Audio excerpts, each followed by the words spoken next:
কেন্দ্রীয় এজেন্সি দিয়ে তদন্ত করালে তবেই সুবিচার মিলবে, এই ভাবনা চিন্তার জায়গা থেকে অনেকবার রাজ্যের বিরোধী রাজনৈতিক দল তো বটেই, তার পাশাপাশি বহু মানুষ সবসময় চান কেন্দ্রীয় এজেন্সি দিয়ে তদন্ত হোক।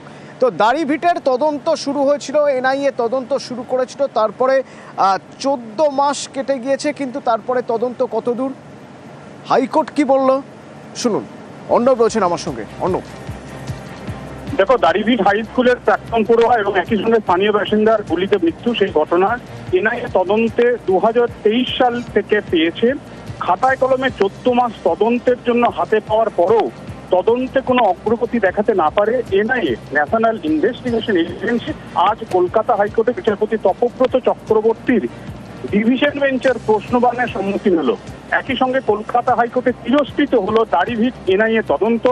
একই সঙ্গে ডেডলাইন দেওয়া হলো এনআইএ কে, আগামী 9 জুলাইয়ের মধ্যে এনআইএ কে তদন্তের অগ্রগতি দেখাতে হবে এবং সেই অগ্রগতি সংক্রান্ত রিপোর্ট আদালতে পেশ করতে হবে।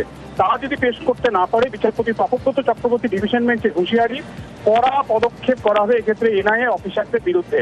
এবং এক্ষেত্রে আদালতের ওপরে কেউ যদি নিজেদের মনে করে, তার কনসিকুয়েন্স তাদের ফেস করতে হবে বলেও হুঁশিয়ারি দেন বিচারপতি চক্রবর্তী। এটা ঘটনা 2024 সালের 3 এপ্রিল প্রধান বিচারপতি ডিভিশন বেঞ্চ তদন্তের অগ্রগতি জানানোর জন্য সময় বেঁধে দিলেও আজ পর্যন্ত তদন্তের নামে কিচ্ছু করেনি। এই ছিল নিহত 2 পরিবারের আইনজীবীর অভিযোগ।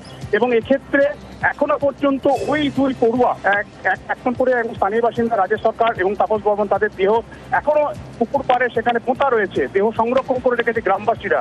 এই অবস্থায় তদন্তে যে ছিঁড়ি, সেই ছিঁড়ি এবং অগ্রগতি নিয়ে এবার প্রশ্ন তুলল কলকাতা হাইকোর্ট। হাইকোর্টে তিরস্কৃত হলো এনআইএ দাড়িভিটের মামলায়। ধন্যবাদ।